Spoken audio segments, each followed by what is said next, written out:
YouTuber friends. How's everybody's today? I'm just sitting back, hanging out and chatting and doing some online finagling. Spent a lot of my time during this lockdown COVID issue. Spent a lot of time buying albums. I've always been an LP freak. When I was a kid, going to the local store, with whatever allowance or whatever money you got from pop bottles or whatever it may be, to spend anywhere from $7 to sometimes $20 was a lot of money back then on an album. You would spend $20 on, say, a double album or something. I think I bought Kiss Alive, the first one. I got it at Zeller's Kingsway in Edmonton, Canada. And I think it cost me $18. In '77, I bought Prism's Armageddon. Someday we'll do a deep dive music video, and we can go through some of the albums I have. I go back to Cream, Jimi Hendrix, In-A-Gadda-Da-Vida, some classic blues, some jazz stuff, Coltrane, stuff of that nature, Miles Davis. We're all over the place, but music is music. It's beautiful. But yeah, so I got Peter Frampton's new one, Frampton Forgets the Words. It's an interesting instrumental album from him. Interesting story. He actually sold online copies. So he had a thing on, he represented on Twitter one day and just offered his autograph if you bought a copy of it. So, I mean, I was going to buy the album anyway, so I dove in and grabbed an autographed copy. Blah, blah, blah, blah, blah. And it arrived this week. So I took a picture and did my typical thing. I put it online and glad it arrived, and another album to my collection, and went listen to it. And he responded. And what had happened is they packed the album when they shipped it to me. And in the album box, I mean, you get these at your door all the time, right? I mean, like a couple of one a week anyway. And it's just a flat box that's 12 by 12.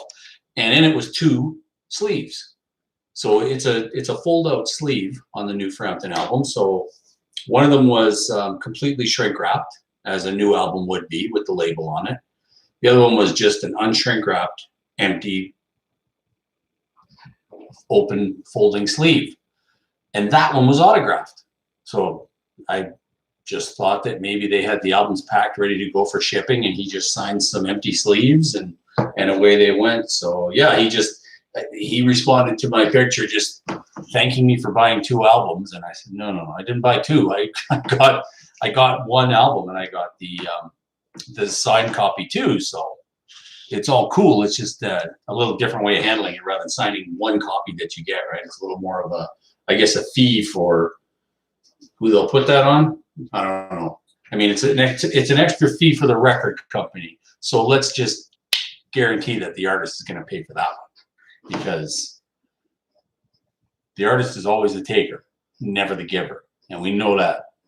I mean, I've watched enough Rick Beato and followed enough musicians online and chatted with a lot of musicians one-on-one to know how brutal, I mean, everybody knows how brutal the music industry is, I hope anyway, but how bad it really is. Like, I mean, back in the days when they could sell albums and you had to line up and, you bought the latest Van Halen 1984 or Fair Warning, or when you went to get Guns N' Roses' Illusion albums, or a host of albums back in the day, even the 90s, you lined up for those. And, you got your album and all was good. But yeah, now it's all media, it's all streaming, and Spotify makes all the money. And whatever's left, the record company's already made their, what is there, $10 to an album. 9 of it goes to the record, or probably 7 of it goes to the record company. Another 2 goes to Spotify easily. The share that the artist gets is laughable. And I'm not big aficionado of following arts. I mean, do sculptors, do painters, do people of that nature have the same deal where you're the producer of the goods, but you get the smallest share of the rewards. So I guess doing what you can, you try and buy what you can to support your artists. I mean, in Canada we've got a guy that I go back and we chat online from time to time, and Danko Jones, interesting fellow. I mean, kick-ass Canadian rocker. Go see Danko Jones, man. When things get back to normal, go see Danko. He's a blast live. And if you get the chance to get an autograph from him and say hi, he's such a fun guy to talk to. He's kind. He's just a nice guy who really kicks ass on stage. He's also got a podcast too. One or two of them. He's got. He's a big Three's Company's fan. So there's a Three's Company podcast. And then he's got his own. I actually listened to one just a little while ago where he interviewed Lee Aaron. I'd met Lee years ago, back when she was playing clubs in Edmonton in Canada. She was riding her skateboard around the deck while her crew was setting up. But yeah, just interesting knowing some of the things. Darby Mills was another one he did. It was a lot of fun. But yeah, I'm talking about records, but we're talking about live music. So every artist under the sun right now is trying to plan their comeback, I guess. They're going to try and get back on the road. It's got to be, I can't imagine. I mean, what other industry has been hit so hard? Everybody's pissing and moaning about the artists, but I mean, here are people that, regardless of what you think of them, their opinions, they do a job to support their life. I mean, we do what we do, whether that's working at the local pizza shop or the McDonald's or a car salesman or fireman or whatever you may do. You do a job, hopefully because you love it. That's the most important thing in my opinion. But secondly, because the remuneration helps you maintain your lifestyle. If you have a family, for me, it helps me support this house and my kids, and we put a few through college already, and we've got one more that's going to be going soon. So I mean, that's the kind of things that you need money to do. That's the world we live in. And now you've got COVID worldwide and artists that can't tour. So I mean, they're trying to make their money on streaming, concerts. They're trying to make their money on merchandise, selling albums, things of that nature. So, I mean, Danko's got a book. All artists have their albums. Go help out if you can. I mean, it's not a great time for anybody right now. If you're short, of course you can't do anything. But if you got a couple of bucks and you like listening to music or reading about your favorite artists, grab it up. There's lots of great music out there, and the price is pretty good. Wolfgang Van Halen has a new album coming out under Mammoth WVH in June. I think June 11th is the release date. That is a Friday. I've already ordered my autographed copy, so that'll be coming soon. I'm excited about that one. I've heard, God, how many songs have we heard off the new album? 3, 4 already? The kid rocks, man. The kid rocks. I'm a Van Halen fan back to 1979 when I saw them for the first time in concert, and that time when you see something that absolutely changes your life. Seeing Van Halen in concert for the first time, and it was my first concert, 1979, and my cousin had to take me because my parents wouldn't let me go on my own, and it took me a long time to pick my jaw up off the ground, man. That blew me away. I had a friend in school when I was in high school named Jamie Costa. Here's to you, brother Jamie Costa. Jamie, we had a little group of friends who used to hang around. We were in food prep together, and Jamie was a Van Halen fan probably from day one, and got me curious to the point where I went in and I got my tickets and I went to the concert in '79 to follow Van Halen II, which is still a fantastic album. And if you look at the albums, Van Halen debut in '78, what else can be said about that album? I mean, if I had a dime for every time Eddie played Eruption live, I'd be rolling in the dough. But I mean, massive album, impacted rock and roll, changed people's lives, brought people all over the world to the guitar, and wondering what it was to picking it up. There's a lot of guitarists out there today that were influenced and are playing today because of that album. 1979 brought Van Halen II and me to the concert. Then in '80 we get Women and Children First, and then Fair Warning, and like those. I mean, these are all albums that I actually had to line up for tickets to go to the concert. What was it? Well, I don't think it was until Sammy joined when the first Van Halen with Sammy Hagar concert that we had to do the wristbands back in the day. So, you know, you wear wristbands. I got my buddy go down and get a wristband first thing in the morning. I'd put it on, and then the next day I go down and get the tickets, right? And I mean, it's just a matter of first one in line, whoever was paying for the tickets, and we worked it out and we went. But yeah, I mean, walking into an arena with 20, 30,000 of your closest friends for the next few hours and watching a band like Van Halen absolutely tear a building down in such a short period of time was an amazing thing for me. But yeah, Van Halen 2 was a big one. I bought, there was another one that I just picked up. Oh, Greta Van Fleet have a new album out. So I picked up The Garden Gate online. There was a copy of their new album. It's a double album. I got it on double tie-dye green. What the heck is it? Vinyl, pardon me. So it arrived, the box arrived the other day, and I'm a guy who will mix myself a glass of something tasty, and I'll sit downstairs with my audio setup, you know, like 2 speakers, an amplifier, and a turntable, and I'll put on the album and I'll just sit there and read the liner notes. And I'll just listen, and I might do it once, might do it twice, you know, on the initial receiving the album. They didn't send me any freaking liner notes. They sent me a clear plastic sleeve with 2 albums in it and a sticker. There's nothing. There's not a song title. The labels on the albums themselves don't even have song titles. So yeah, there's not a word to read on those albums. I don't know if you're supposed to buy another copy to get a sleeve or what the deal is, but that was unexpected. So I hope the music is. I've listened to the album a couple of times, and I'll maybe rate that another day. But yeah, I noticed that some bands, I think Korn, have planned to start touring in June or July. I think it's July. That's pretty soon.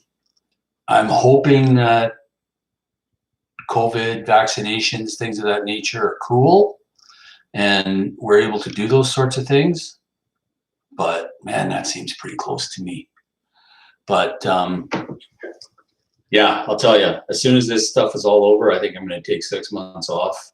I'm going to hit every show I can possibly hit, go to see every concert I can possibly go to. I mean, the last rock show we went to, we managed to get right up to the front, like pressed right against the bar. It was glorious. As an old rocker, you know, I'm not trying to be a teenager. I'm not trying to be hip or anything else like that. And I know there's my videos have been used as examples on here, shall we say, by some other YouTubers who used me as an example, perhaps, of what older people may think of music. Because I did a video called what the heck was it? It was on oh my God, why can't I remember? Ghost. It was on Ghost. Ghost is not metal, I think was the title of it. And it was just, I was getting that constantly. And I just like, you know what? Ghost is not metal. They're not. Does that make Ghost a bad band? Does that make Ghost not a rock and roll band? No, not at all. I enjoy listening to Ghost music quite a bit. There's been some interesting compilations with Ghost and other bands, Metallica, for instance. But to use the video in that way, I think was deceptive. You know, to use one little clip of you going, Ghost is not metal. Ghost is not metal. There's more to it than that. Ghost is a great band. Okay, Ghost is a formula band, right? But they do make good music, and I listen to it myself. They're not a metal band, that's clear. I mean, you know, if you ever listen to metal, Ghost isn't it. Ghost is more of a poppy rock, well-written, catchy, hook-filled music. But it's good music. But you know, so anyway, that's a whole other topic. There's a funnier story that involves my son, but we'll talk about that another time. But yeah, I just want to take some time. I want to go see some shows. We were planning on going to Seattle, I think it was, to see LA Guns. Eastbound Johnson and Tracy Guns and LA Guns. They were going to play a show in Seattle when all this kicked in, and we couldn't make it. So that's a band I'd really like to see live. There's just I'm just opening up and discovering a lot of new fun music out there now, and some bands that I maybe never thought of before or never considered. And I've got a bit of a far more broad musical following on Twitter than on YouTube. I've got, I think, 25 followers, which I don't think is, I love you all. Every one of you that's following, thank you so much. I appreciate it. Like, don't get me wrong, but I mean, it doesn't help me add to the chat, you know, when I'm talking about, I mean, on Twitter, you get into conversations with, you know, the Danko Jones of the world, or the Tracy Guns, or, you know, road managers, you know, some talk show hosts, things of that nature. You know, it's you're chatting, conversing with these people. Whereas on here, I mean, people will click on your video because they see something that's interesting, which is also, you know, when you start rambling about other topics and your videos are kind of mixed up, and I'm guilty of that myself. You start involving politics in the mix, and you know, in with music. For me, politics is important because it affects people's lives, especially, my God, today that's another video, but it's brutal. It's brutal. It's brutal. It's May 13th today, so if you look at the news, the world is not being good to itself, and we need to do better. But yeah, the music has always been paramount. It's the number one thing. So that's what I'm going to keep plugging about. I want to get out there and I want to see some live shows. If you follow me and you're a performer and you perform anywhere within, I don't know, 500 kilometers of me, I'll probably go see you. I think anything in Western Canada from Vancouver to Winnipeg is open. And at that point, Seattle, LA, doesn't matter. I'll go anywhere to see music, man. I love it. There's nothing like, I mean, listening to music is fantastic. Seeing live music being played and the differences and the mistakes and the noodling and the, you know, just watch an artist just piss around on stage is just amazing to me. I love sound checks, man. You know, when they start just discovering stuff and all of a sudden something comes out of thin air. I've only seen that maybe twice in my life, but the Tragically Hip were magic at that. You know, you listen to those guys just goofing around and all of a sudden something starts to brew, and, you know, another couple of years, you hear something in an album that you saw played at 2 p.m. We saw Greta Van Fleet on their first tour, and my daughter and I went. She was a huge fan, and Black Smoke, I gotta admit, I love Black Smoke Rising, and I wanted to see that tour because, I mean, they're a young rock and roll band. I wanted to see what all the fuss was about, so we went and saw them. That was another show. We got front row, so we were like right up against the gate, right in front of Josh and Jake, and it was a pretty fun show.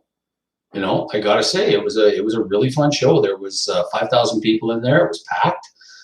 We got in early, so there was a little bit of sound check that we got to hear. And those guys are a little bit goofy, right? So they're playing around, doing their own thing. And Sammy's a bit of an innovator. Jake seems to be a ton of an innovator. So yeah, it's really fun. KF, he says, I'm an organizer for an online festival. We haven't set a date for the next one, but I can give you the link if you want. Yeah, man, if you got music, by all means, put it in there. Send that to me. I'll promote anything musical. Guitar, trumpet, drums. My God, there's I know Devin Townsend has been doing well. He released Empath, and then all this crap happened.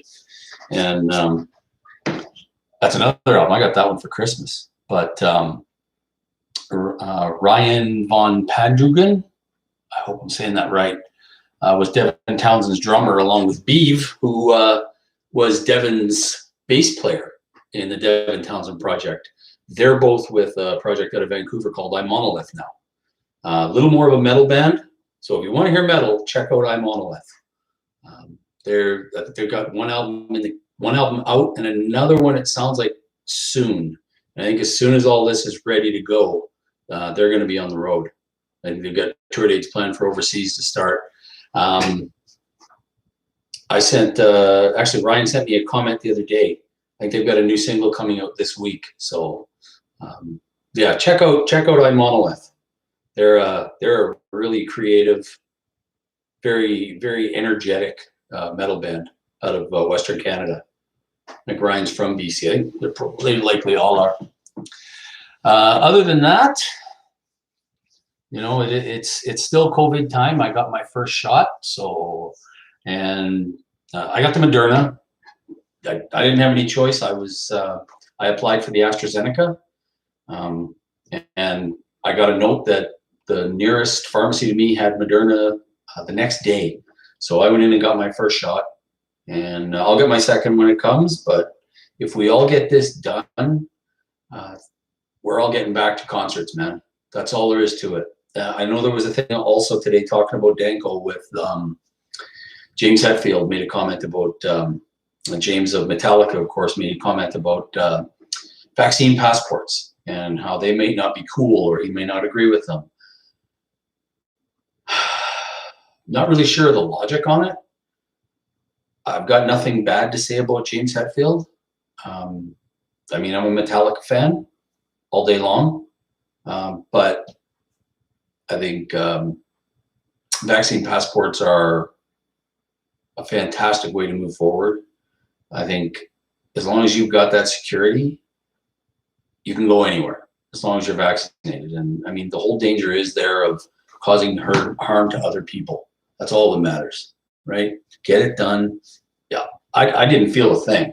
Like, I mean, when I went in, and I hate needles. I once passed out giving blood. So that'll tell you how much I hate needles. I can't stand it. So I'm looking away, and I heard the needle hit the desk after she had, and I didn't even know she gave me the shot, but she did. Put a Band-Aid on me. I got no pain. I was not the least bit lethargic after I got the shot. I had zero issues, no headaches, no nothing. I was just, I'm jazzed, man. I'm jazzed. I just want to get to it. I want to get back to life, you know? I hope you all do too. Let's get some music. Let's get some medicine in our bones, and let's get back out there and start getting some music in our bones too. I'm all about it, folks. And yeah, I'm just going to keep buying until then. And then as soon as this is done and we can get tickets to concerts, I'm going to start buying them in mass. Anyway, that's been, well, look at my cat. She looks pink. Cleopatra. Oh, she didn't want to wake up. Anyway, everyone. Well, KF, thanks for the comment. I appreciate that, brother, sister, whatever you may be. We'll look forward to, if you're organizing an online festival, I'll put it everywhere, man. I'll stick it up here, and I'll follow up on my Twitter site as well. I've got considerably more followings on Twitter than I do on YouTube. But is what it is. You know, this is just fun. This isn't how I make money. This is just me as a social animal wanting to reach out to society. So let's take it for what it's worth. I'm not trying to change the world. If I put a smile on your face, that's cool. You know, if this helps you kill 25 minutes, you got more problems than you think. Anyway, folks, lots of love. Take care. Hope everybody is well. Hope everybody's safe. Hoping we all get through this and we all get back to concerts again. To y'all, take care.